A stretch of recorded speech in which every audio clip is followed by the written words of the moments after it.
విషయం? అయ్యో ఏమని చెప్పనండి, ఇలా అన్యాయం చేసేసిందే. ఏ గౌరీ కొంట్లో బాలేదా? చచ్చిపోతే పర్వాలేదండి, ఇప్పుడు కుటుంబ గౌరవం గంగపాలైపోయింది. ఆ పెద్ద మనిషి ఊర్లో ఉంటే ఏం చేయాలో ఆలోచించేవాళ్ళం. టోక్యో హాంకాంగ్ అని తిరుగుతూనే ఉన్నారే.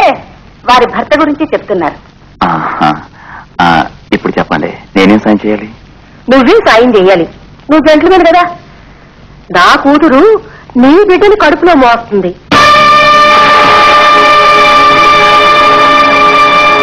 ఈవిడ ఉండొచ్చు, తప్పులేదు. అది నా సెక్రటరీ మాత్రమే కాదు, నా సీక్రెటరీ కూడా. అదేదో పాస్ కావచ్చు చెప్తారు. ఏంటది? సాయంత్రం చెప్పే టైం అయింది. ఇదిగో నాయుడా, నువ్వు కళ్యాణం చేసుకుంటావు, కడిపే తీయించమంటావు. నువ్వు జెంట్లుమెన్ కదా. ఏమైనా సరే అది నువ్వే చెయ్యాలి, కానీ త్వరగా చెయ్యాలి. నువ్వు జెంట్లుమెన్ కదా. నువ్వు తప్పించుకుంటావు అనుకోను, ఎందుకంటే జెంట్లుమెన్. తప్పించుకోలేవు, ఎందుకంటే నేను కాకినాడ కాంచన్ని.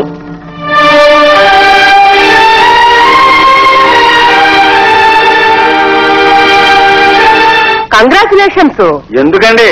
ఎందుకంటే మీరు నాకు వియ్యంకుడు అవుతున్నందుకు. Thank you. Thank you. దేనికి థ్యాంక్ యూ? అన్నిటికీ.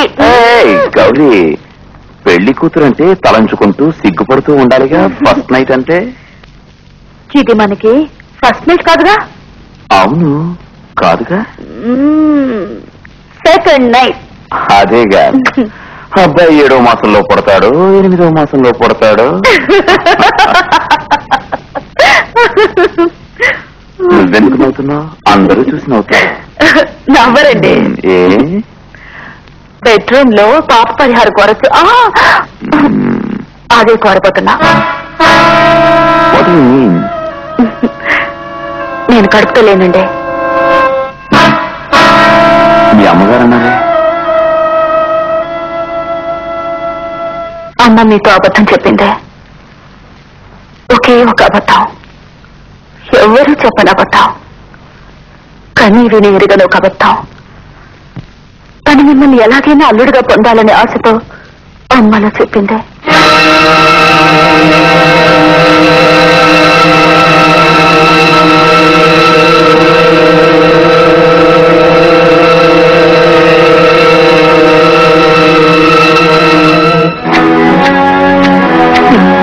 అప్పుడు నేను భయపడింది నిజమే. ఆ అబద్ధం చెప్పలేదంటే నన్ను మీరు పెళ్లి చేసుకునేవారే కాదు. ఒక్క రోజుకి మాత్రం మీ సరదా తీర్చిన ఒక వేసిగా భావించి చేతులు కడిగేసుకునేవారు, అంతేగా.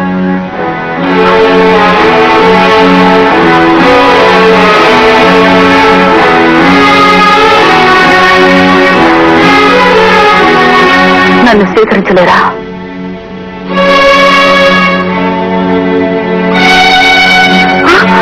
Why not?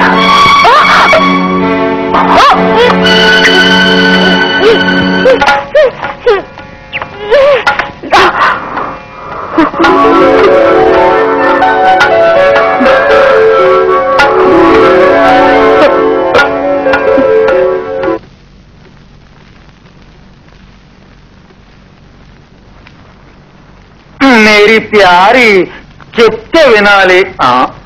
నువ్వేం కంగారు పడక. నేను అర్జెంట్ గా రికార్డింగ్ కి వెళ్ళాలి. నేను నిన్నే పెళ్లి చేసుకుంటా. ఈ టవల్ మీద ఒట్టే చెప్పా కదా. జూట్, నేను నమ్మలేను. నమ్మలేవా? సరే పోనీ లే. ప్యారీ, ఇది నాకు తిండి పెట్టేదే కదా. దీని మీద ఒట్టే చెప్తున్నాను, నేను నిన్నే పెళ్లి చేసుకుంటా. కళ్యాణ మండపం దొరకలేదు మేరీ. దొరికిన వెంటనే నీ కబురు చేస్తా. అచ్చా సచ్చే మేరీ ప్యారీ. ఏం గురు, వైలన్ మీద దొంగటేస్తా వేస్తానా గడుకు తినాలి. వైలన్ ఉంటాయి కదరా. సరే గురు, నాకు చాలా గందరగోళంగా ఉంది. ఆ రోజు వచ్చిందెవరు, ఈ రోజు వచ్చిందెవరు? ఆ రోజు వచ్చింది టైపిస్ట్ రోసి.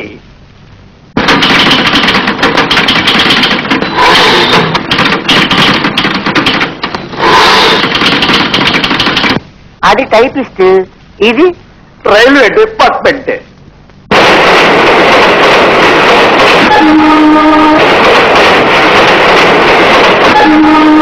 రైలు.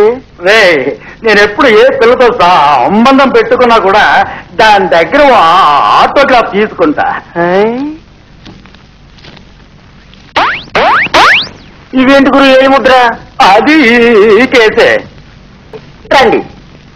వచ్చేటప్పుడు పిల్లలు ఉన్నారా? వాళ్ళని తీసుకురాకండి, మీరు మాత్రం ఒంటరిగా రండి. ఆటో పట్టుకుని రండి. మీటర్ ఛార్జీ నేను ఇస్తాను.